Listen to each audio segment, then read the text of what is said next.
नमस्ते के लिए 3 शब्दों का प्रयोग होता है, नमस्ते, नमस्कारः, नमो नमः। उसके बाद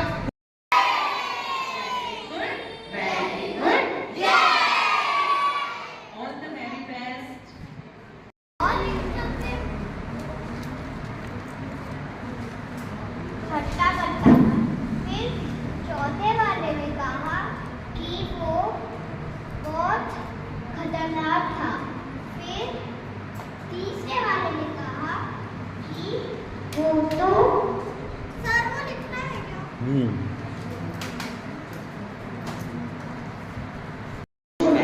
तो उन्होंने उसको कारावास में डाल दिया, मतलब जेल में डाल दिया।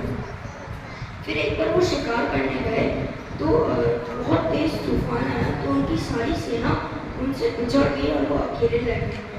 तो उनको एक भील ने, मतलब आदिवासियों के झुंड ने पकड़ लिया।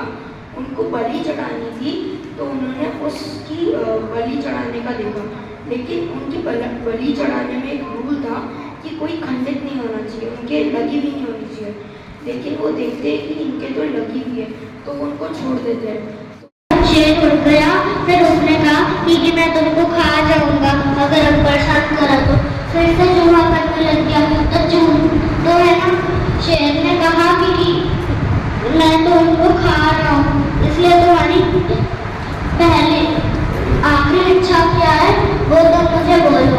वो चूहा कह रहा था कि मैं अपनी माँ से मिलना चाहता हूँ, तो उसने उसकी माँ से मिला दिया। फिर उसको शेर खा गया।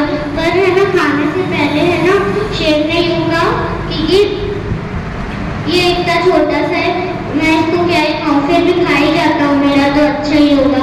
फिर शेर ने जब खाया उसको एहसास हुआ कि किसी को भी कुछ भी नहीं खाना चाहिए।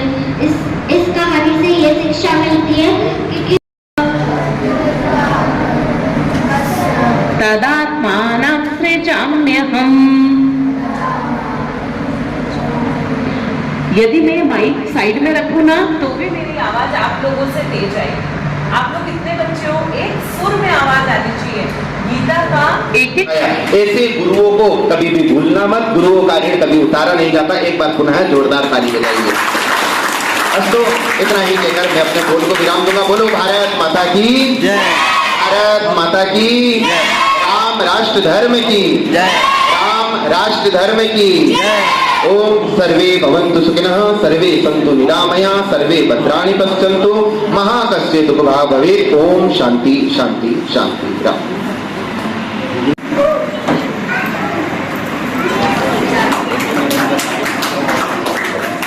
इधर आके फोटो ले लो, आप मैं वीडियो बना लो, उससे फोटो ले लो ना।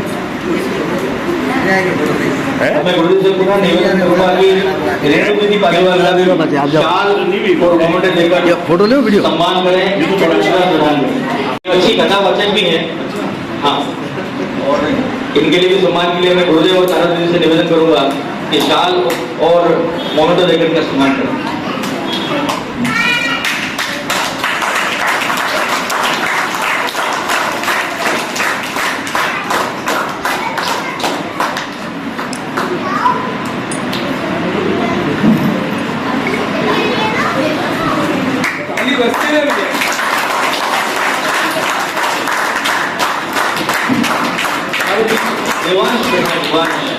देवांश पानी देवांग नाम आपका? हाँ, देवांग आप आ जाइए। आप मैं खड़े खड़े देख रहा था, इस बालक के देखिए शिखा है पूरी पीछे। मेरे को इतनी खुशी हुई कि एक बार इस बच्चे के जुड़ना लगी हुई है।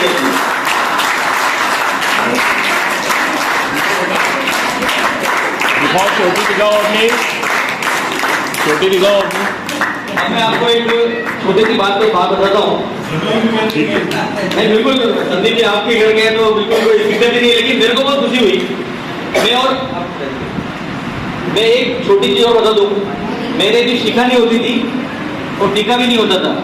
एक कार्यक्रम में गुरुदेव बता गए और ब्राह्मण समाज का कार्यक्रम था, तो उन्होंने एक ही बात कही, कितनी खुशी है मुझे आज मेरे सामने सब ब्राह्मण बैठे, ना टीका है ना शिखा है, कितने बड़े ब्राह्मण है। मैं पीछे मंच के साथ खड़ा हुआ था, मेरी हालत खराब हो गई।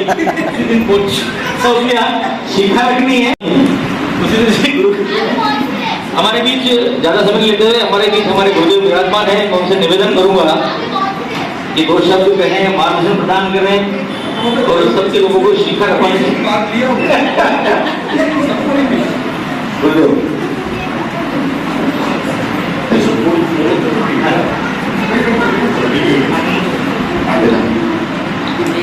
जय जय श्री राम।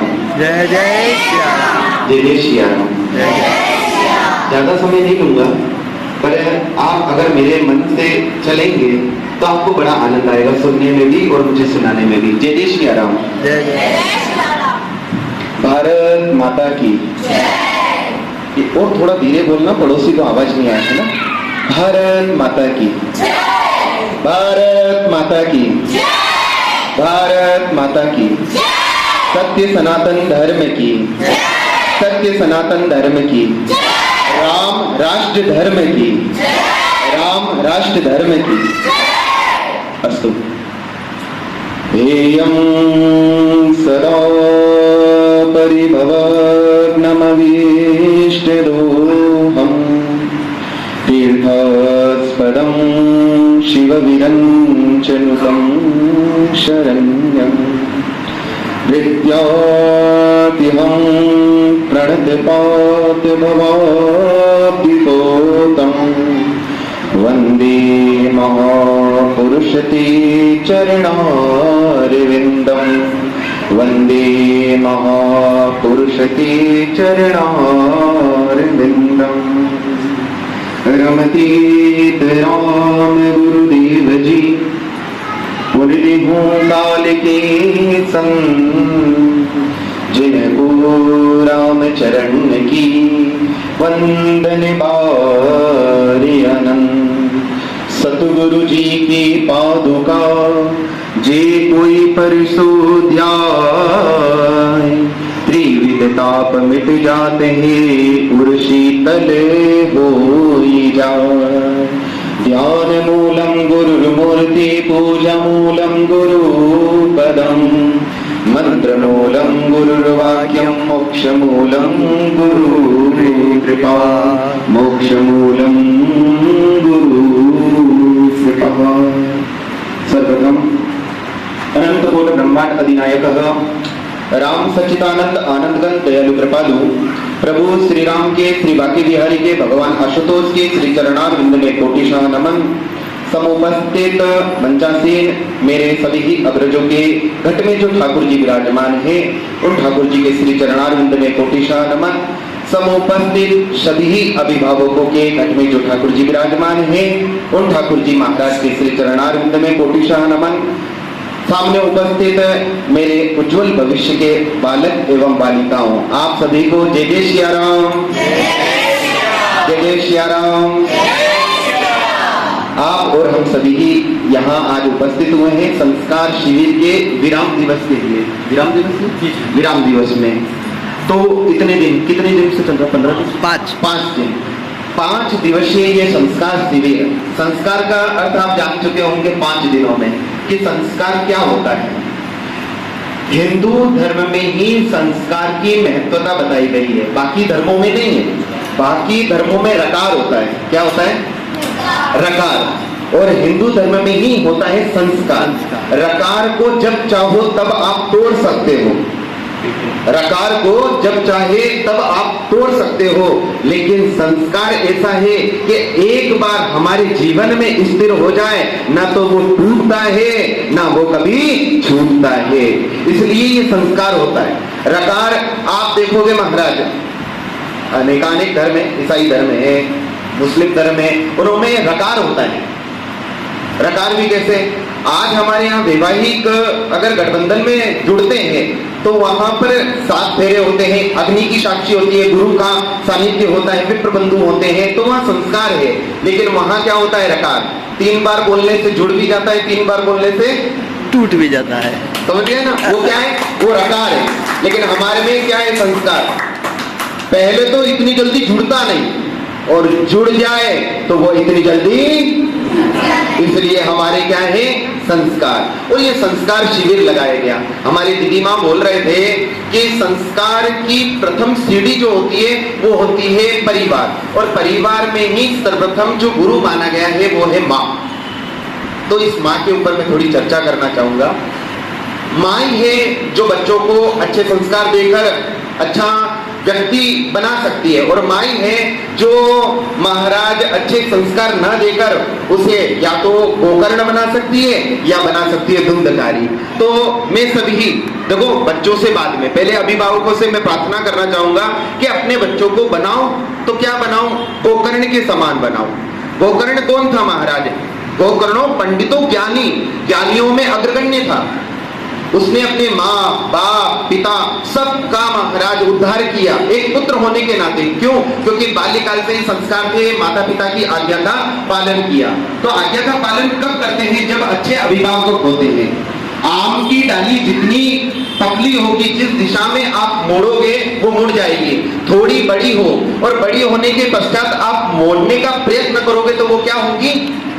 बोलो ना, क्या हो जाएगी? टूट जाएगी। तो ये बालक क्या है? छोटी छोटी कोमले हैं। इन कोमलों को आप जिस दिशा में मोड़ोगे, आप इनको गीता जी के प्रवचन में लगाओगे, आप इनको अच्छे संस्कार में लगाओगे, आप प्रभात काल होते ही इनको बोलोगे बेटा दादा दादी के चरण स्पर्श कर, बेटा नाना नानी के चरण स्पर्श कर, जाती समय ये बोलकर जा जय श्री कृष्णा राम राम। तो ये क्या है? ये संस्कार की प्रथम सीढ़ी है। क्योंकि संत एकदम नहीं मिलते, बड़े बुजुर्ग एकदम नहीं मिलते। मिलता कौन है? शास्त्र कहता है कि अगर आपको आपके बालकों में संस्कार डालने हैं तो प्रथम सीढ़ी है माँ। पहले मिलेगी माँ, दूसरा मिलेगा महात्मा, तीसरा मिलेगा परमात्मा। आपने पहले अगर अच्छे संस्कार दिए अपने बालकों को